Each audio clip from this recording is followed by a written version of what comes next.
Oke guys, halo semuanya, selamat datang di channel Ponautos. Udah lama nih ya kita nggak mengomentari gambar lagi. Nah, kenapa kita mengomentari gambar? Karena kita itu hari ini nggak sempet pergi ke IMS 2022, lebih tepatnya di hari Kamis tanggal 31 Maret 2022. Nah, hari Kamis ini itu merupakan hari pertama dari IMS 2022 dan nggak pakai lama, Toyota itu langsung menggebrak boothnya di IMS. Ya, kenapa? Karena mereka akhirnya menghadiri satu mobil yang bisa dibilang unik ya, yaitu Kijang Innova listrik.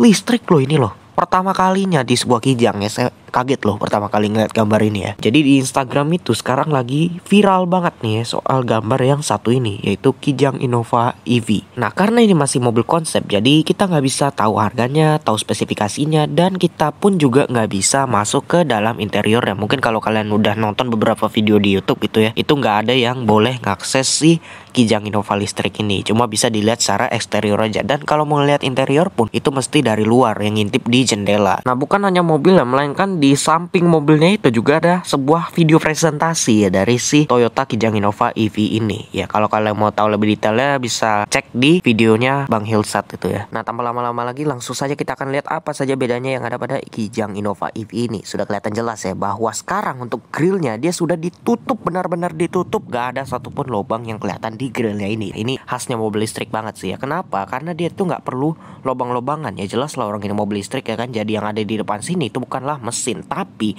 motor listrik ya. Nah, ini saya baru tahu nih, ternyata dia itu bukan bagasi ya dalamnya. Kalau kita buka kap mesinnya, walaupun kita nggak boleh buka kap mesinnya sebenarnya, tapi katanya sih gitu ya, dia ada motor listrik di depan dan penggeraknya dia tetap sama seperti di Kijang Innova Reborn, yaitu penggerak roda belakang. Nah, bukan cuma grill aja, melainkan di sini dia sudah lengkap dengan full aksesoris berwarna biru. Bisa dilihat untuk logonya, ini khasnya Toyota listrik ya, atau Toyota hybrid, dia warnanya biru. Untuk headlamp ya, dia ada list yang mengitari headlampnya yang berwarna biru sampai ke stiker-stikernya. Nah, kalau dilihat-lihat ini kayaknya dia ngambil basis dari Innova Venturer. Kenapa? Karena di sini dia banyak kledingan hitam khasnya Innova Venturer yang mencerminkan crossover. Nah, bukan hanya itu, melainkan velgnya dia juga sama persis dengan Innova Venturer. Namun di sini bedanya, kalau di Innova Venturer itu dia warnanya two tone, kalau di sini dia dicat gunmetal gitu ya, kayak silver gitu ya. Headlamp, fog lamp, spion tetap sama lah ya. Kita next. Nah, inilah dia bagian belakang dari si Innova EV. Ya, bisa dilihat di sini banyak sekali aksen-aksen biru ya, seperti yang saya bilang di lampunya ya, terus di logonya yang sekarang sudah menggunakan emblem Toyota listrik. Oh ya, by the way, ini lampunya sekarang jadi bening gini ya, udah nggak ada merah-merahnya lagi. Jadi mungkin kalian bakalan bingung nih, mana lampu sen, mana lampu mundur ya kan. Tapi intinya posisi lampu sih kayaknya tetap sama lah ya, ini masih full bohlam juga. Dan yang membedakan lagi adalah tulisan elektriknya. Oh ya, sempat kelupaan, di sini ada stiker ya, kalau kalian mau lebih detail nih, Kijang Innova EV. Jadi udah pasti kalian bakalan mengenal bahwa ini adalah Kijang listrik. Nah, inilah dia penampakan interior dari si Kijang listrik. Bisa dilihat sebenarnya dia masih sama persis ya dengan Innova Venturer yang menjadi basisnya. Setirnya sudah lapis kulit, ada wood panelnya di atas, dashboardnya sudah ada kayu-kayunya. Nah, tapi yang paling kelihatan bedanya adalah nih,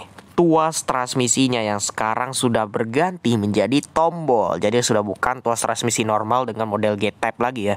Di sini kita bisa lihat dia ada D untuk jalan, ada N netral, R mundur, dan ada B. Nah, bagi kalian yang belum tahu apa itu B pada transmisi matic, jadi B ini adalah brake ya, alias engine brake. Jadi kalau misalnya kalian lagi di turunan ya, khususnya yang terjal gitu ya, itu kalian bisa pindahkan posisi transmisi ke B. Jadi dia bakal mengurangi kecepatan agar kalian tidak merosot gitu ya, agar kalian nggak terjun di turunan. Ya, ini fungsinya sama lah kayak hill descent control gitu ya pada mobil-mobil sekarang. Untuk AC dia masih sama, belum dual zone sayangnya, tapi nggak apa-apa, dia sudah auto climate control, pengaturan arah semburan lengkap, dan sudah digital dengan tuas-tuas yang fisikal. Nah, terus yang beda di sini adalah head unitnya. Ya, jadi dia head unitnya itu lebih kecil dari frame-nya ya. Nah, tapi canggihnya dia bisa menampilkan sisa baterai yang ada pada mobil ini. Mantap ya. Nah, terus ini perbedaannya dari warna joknya sudah kelihatan ya, bahwa sekarang dia sudah menggunakan jok kulit berwarna putih ya.